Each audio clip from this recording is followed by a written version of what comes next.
Solveig Nostrum, 1923-2021. Rayo de sol, torrente del norte, ciudadana del mundo.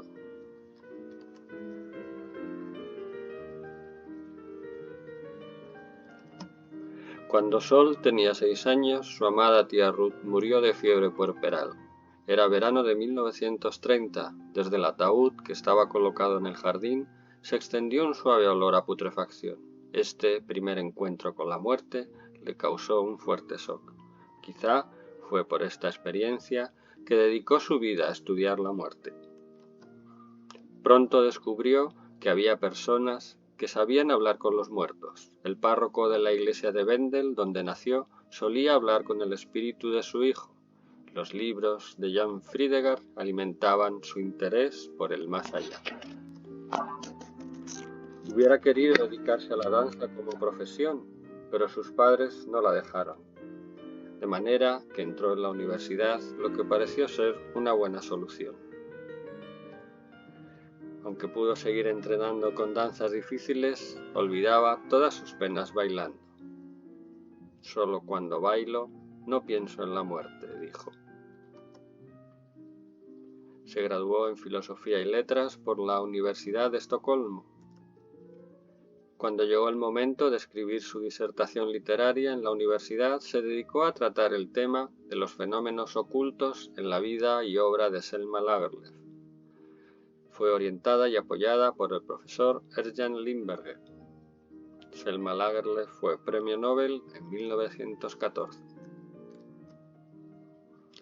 En la institución de literatura no encontró apoyo después de la aparición de su profesor, de manera que decidió renunciar a sus sueños de defender una tesis doctoral de literatura. A mediados de los años 50 comenzó una nueva carrera, arqueología e historia de la antigüedad. Se doctoró en arqueología por la Universidad de Estocolmo y se especializó en arqueología ibérica, conocedora desde muy joven de unos 14 idiomas. El rumbo nuevo de estudios le obligó a examinarse en latín y griego. Así ya podía acompañar al célebre arqueólogo Gösta Sjöflon en sus expediciones arqueológicas a Roma, Grecia y Asia Menor. Cuando llegó la hora para Sol de elegir su propio campo de investigaciones, optó por España, donde ningún arqueólogo sueco había trabajado antes. Sus investigaciones se plasmaron en una tesis doctoral sobre la cerámica ibérica pintada. Como arqueóloga en España tenía que participar en las excavaciones de muchas tumbas de diferentes culturas y épocas. Estudiando el ajuar de las tumbas, podía comprender las nociones que había tenido aquella gente sobre la vida de ultratumba. Algunas urnas funerarias tenían la forma de un huevo de avestruz, que se interpretaron como símbolos de resurrección. Así como el pequeño ave sale del huevo, así el alma sale de las cenizas guardadas en la vasija simbólica. En sus excavaciones en la Escuera hizo un hallazgo tan espectacular de este tipo que figuró en la prensa con el nombre La sacerdotisa del huevo de avestruz. Pero había un problema. Muchas personas tenían dificultades de movilidad, enfermos físicos y psíquicos que estaban excluidos de las posibilidades de ejercitar el baile. Sol entendió que tenía que extender sus estudios de baile y bailar con aquellos que estaban en silla de ruedas o por algún defecto no podían moverse normalmente. Después de unos años se preparó realizando diferentes terapias y cursos para trabajar como danzaterapeuta. Durante todo ese periodo estudiaba y enseñaba latín, griego, historia y literatura. Posteriormente trabajó en el manicomio de Estocolmo al tiempo que escribía su tesis doctoral. Después de exponer sus tesis en la Universidad de Estocolmo, se vino directamente a España, un país que amaba y en el que había encontrado material para su trabajo, cuyas danzas y castañuelas le gustaban. Introdujo el yoga en los años 60, disciplina de la que fue profesora. Enseñó la danza y el ballet clásico. Introdujo el sánscrito, del que fue profesora, así como de griego y latín en nuestro país. Introductora de la cultura hinduista junto con su compañero Gunnar. Algunas personas iban a su casa para tomar clases, otras para hablar de sus problemas, para tocar algún instrumento y muchas para vivir gratuitamente en el ashram y practicar las enseñanzas durante una temporada. Con el tiempo, su compañero Gunnar construyó un anexo en la Casa Sol para que tuviera su propio local de enseñanza. En su juventud pensaba de forma diferente, tenía un deseo, el levantarse por encima de la materia. Sus estudios de danza tuvieron sus raíces en este afán de dominar el cuerpo. Especialmente le gustaba el baile de puntilla y los saltos. A veces soñaba que después de un salto quedaba flotando en el aire en un estado etéreo. Como profesora de yoga intentaba inducir a la muerte a revelarle sus secretos. Leyendo el Bhagavad Gita encontró orientación y consuelo en las palabras: al alma nunca puede cortarla en pedazos ningún arma, ni puede el fuego quemarla, ni el agua humedecerla, ni el viento marchitarla. Manifestaciones espíritas. La desencarnación de los seres queridos le causó siempre fuertes shocks. Cuando murió su madre en 1956, a los 33 años le causó un profundo impacto y no podía asimilarlo hasta el día que tuvo contacto espiritual con ella. De igual manera, la desencarnación de su compañero Gunnar le hizo perder el equilibrio que necesitaba para la vida normal, hasta que un día se manifestó en espíritu declarando que encontraría un maestro que le ayudaría a encontrar las respuestas trascendentes que buscaba. A pesar de las consecuencias de un accidente de tráfico ocurrido en 1978 que le dejó importantes secuelas de movilidad, viajó a Hamburgo, Londres y Alicante en busca de la información sobre la desencarnación y el mundo de los espíritus. En Alicante visitó la librería Moderna y volvió con una maleta llena de libros, entre ellos todas las obras de Allan Kardec. Desde ese momento todo fue más fácil. Con ayuda del doctor Francisco Verdú, entró en contacto con el presidente de la Federación Espírita Española, don Rafael González Molina. El presidente de la Federación le envió a Santi Noguero, presidenta de la Asociación Espírita de Valencia, quien le dio la orientación y el sosiego que necesitaba. También extendió el espiritismo después de su legalización en España al finalizar la etapa de la dictadura franquista. Fomentó la transcomunicación instrumental de la mano de su compatriota, el pionero en esta disciplina, Friedrich Jürgenson. Durante un periodo en los 90 experimentó con transcomunicación instrumental, intentando captar voces e imágenes del más allá con ayuda de magnetófonos y equipos de televisión. En estas actividades colaboraba temporalmente con Gerhard Herzl en Hamburgo y Paco Verdú en Valencia. Una cinta que se grabó en Hamburgo termina con las palabras: «Los muertos están contigo». Una vez, durante un congreso espírita en Valencia, Sol se vio acompañada por dos espíritus. Por un lado estaba Selma Lagerlöf, por otro Emmanuel Swedenborg. Lo más bonito es que se mostraron con sus defectos físicos. Emmanuel tartamudo y Selma coja, con la suela de un zapato más alta. Sol hizo una descripción detallada de Selma y de Swedenborg para los congresistas. Pero el evento decisivo ocurrió durante el Congreso Internacional de Espiritismo, celebrado en el Palacio de los Congresos en Madrid en diciembre del 92. Cuando Divaldo Pereira Franco subió al podio y comenzó a hablar, desapareció el resto del mundo. Sentí que todo lo que decía este hombre era verdad y que había sido enviado a esta tierra por Dios para ayudar a los seres humanos.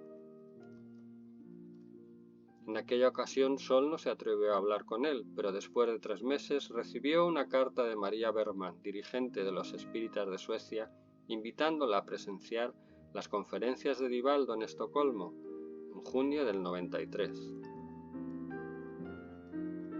Claro que aceptó. Cuando Sol entró en la sala de reunión, Divaldo estaba leyendo el Evangelio según el espiritismo en portugués. Había mucha gente de diferentes nacionalidades y no todos entendían el portugués. Varias voces pidieron un traductor. Entonces Divaldo clavó sus ojos en Sol diciendo: «Vosé ayuda». «Pero yo no sé portugués», contestó Sol con tristeza. «Sí sabe», dijo Divaldo. Y de verdad que sí, como si alguien hubiera oprimido un botón, salió la traducción al sueco de la boca de Sol. A partir de entonces, Sol fue la intérprete de Divaldo en sus conferencias por los países nórdicos, pero Sol quiso subrayar que a veces Cidiña tenía que corregirle, especialmente cuando se trataba de cifras. Realizó, junto con Divaldo, la Vuelta a España, del 4 al 16 de junio de 1994.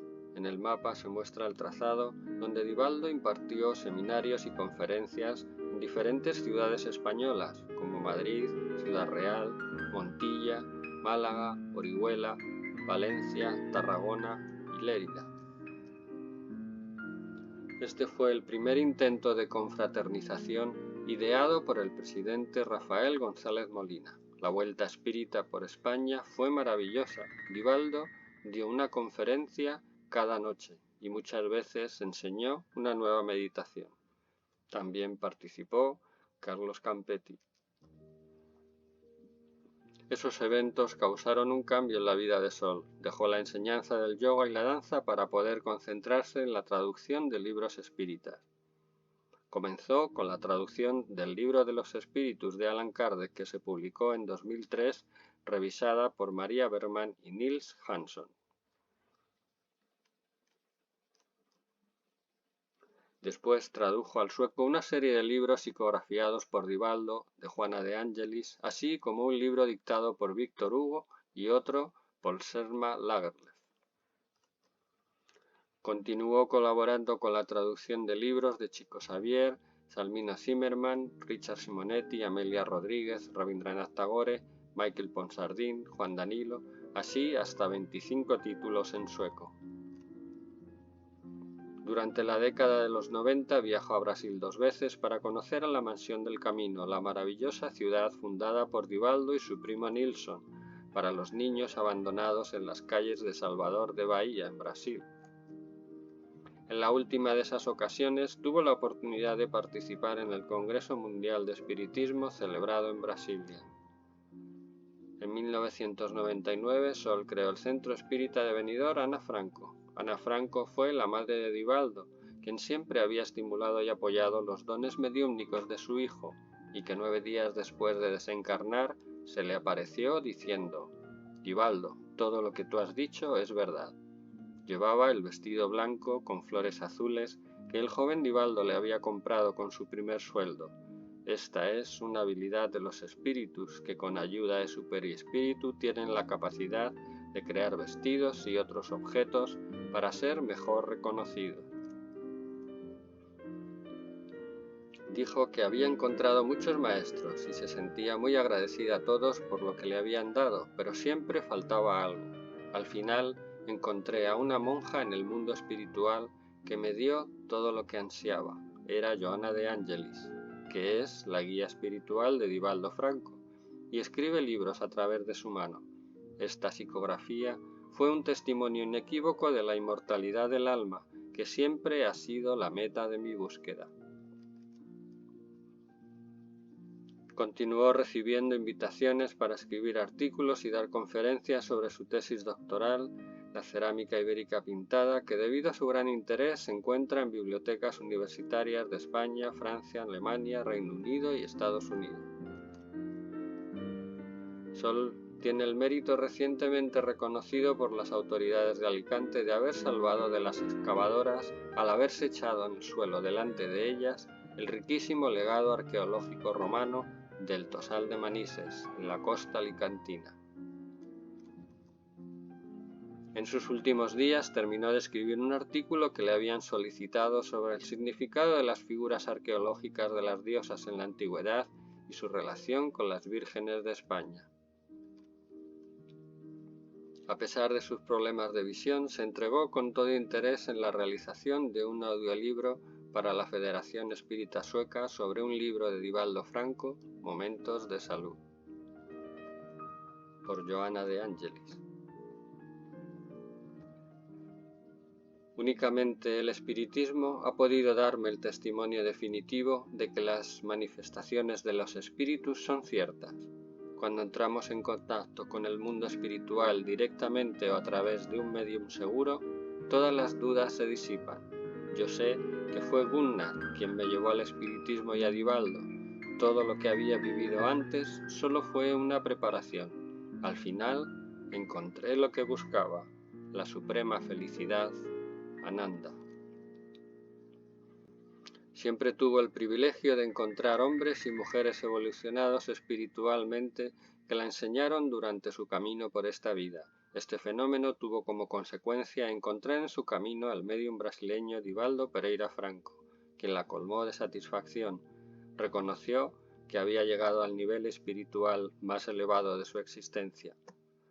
Su lema era: tendré siempre mis oídos atentos para escuchar el llanto de los que sufren. Gracias por su atención.